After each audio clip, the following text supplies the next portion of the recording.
আরেকটি সংবাদের শিরোনাম আপনার নজরে আনি। সরকারের নতুন আইনের অধীনে এনজিওগুলোর কার্যক্রম নিয়ন্ত্রণ বাড়ালে তা কি সুশাসনের ক্ষেত্রে কোনো ইতিবাচক পরিবর্তন আনতে পারবে নাকি সীমাবদ্ধতা তৈরি করবে আরও?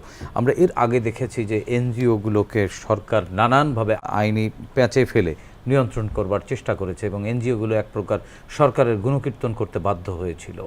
তারা হচ্ছে মাইক্রো ক্রেডিট ব্যাংকের মতোই কাজ করে, যেহেতু তারা মাইক্রো ক্রেডিট ফ্যাসিলিটিস প্রোভাইড করেন এবং আমাদের ডেভেলপমেন্ট, সেটা মনে করেন উইমেন এম্পাওয়ারমেন্ট বলেন, তারপরে চিলড্রেন রাইটস বলেন, হ্যাঁ, তা শ্রমিকদের অধিকার বলেন, এগুলো নিয়ে সরকারের সুনির্দিষ্ট আইন থাকা দরকার।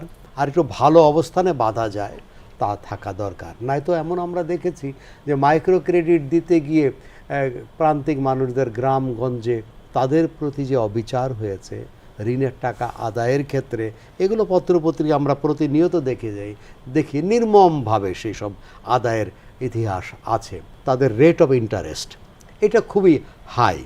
এই ক্ষেত্রে বাংলাদেশ ব্যাংক, বিশেষ করে মিনিস্ট্রি অফ ফাইন্যান্স, তারা রেটটা নির্ধারণ করে দেবেন কত পর্যন্ত হতে পারে এবং এই যে আদায় প্রক্রিয়াটা কেমন মানবিক হতে হবে সেই বিষয়ে যেন একটা ব্যবস্থাপনা থাকে। আর এই ব্যবস্থাপনাটা থাকতে গেলে তা তো আইনের কাঠামোর মধ্যেই যেতে হবে, এর বাইরে যাওয়ার আর কোনো উপায় নাই। তারপর আরেকটি ছোট বিষয়, তা হলো এনজিওগুলো বিদেশি ফান্ড নিয়ে থাকে। সেই বিদেশি ফান্ডগুলো তাদের একটা তদারকি থাকা দরকার, কিভাবে কোন কাজের জন্য নেবে তাদের, এবং এই কাজের পদ্ধতিটি কি এবং রাষ্ট্রের জানা উচিত। কারণ রাষ্ট্রের নিরাপত্তা, নাগরিকদের সুরক্ষা এটি প্রধান, রাষ্ট্রের পলিসি সেটি প্রধান। এনজিওরা তাদের বিদেশ থেকে টাকা পয়সা এনে রাষ্ট্রবিরোধী কার্যক্রম করছে, জনগণের স্বার্থ বিরোধী, জনগণের বিশ্বাস বিরোধী, জনগণের ধর্মীয় অধিকার বিরোধী কার্যক্রম তারা করেছে, অতীতে করছে।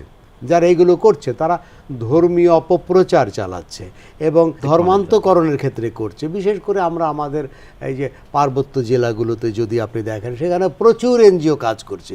তাদের মৌলিক কাজগুলো কি? মৌলিক কাজগুলো হচ্ছে সরকারের জবাবদিহিতার বাইরে গিয়ে ধর্মান্তর করা।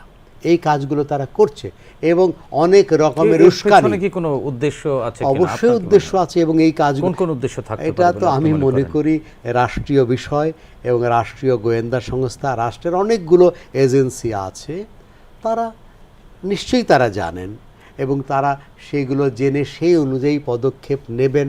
এনজিওদেরকে যদি আপনি আইনের আওতায় না আনেন এবং স্বচ্ছ আইনের একটা নজরদারির মধ্যে না আনেন, তাহলে তো আমার সুশাসনকে তা ব্যাহত করবে, নাগরিকের অধিকার ব্যাহত করবে এবং একটা সময় দেখা যাবে বাংলাদেশের অস্তিত্বের জন্য তারা হুমকি হবে, হয়েছে পৃথিবীর বিভিন্ন দেশে এগুলো হয়েছে। এবং আমরা আজকে যা অনেকগুলো আমাদের জেলাতে যে সমস্ত সমস্যার সম্মুখীন হচ্ছে, বিশেষ করে পার্বত্য চট্টগ্রামে, তার পিছনে কি এই ইন্ধন নাই? এখন তো স্পষ্ট এই ইন্ধনগুলো আছে। সুতরাং আগেই যেন ঘটনা ঘটবার পরে, যেটাকে আমরা বলি রিঅ্যাকশনারি অ্যাক্টিভিটিস, তা না করে প্রোঅ্যাক্টিভ হলেই তো হয়ে যায়। যে ঘটনা ঘটবার আগেই যেন আমরা রাষ্ট্র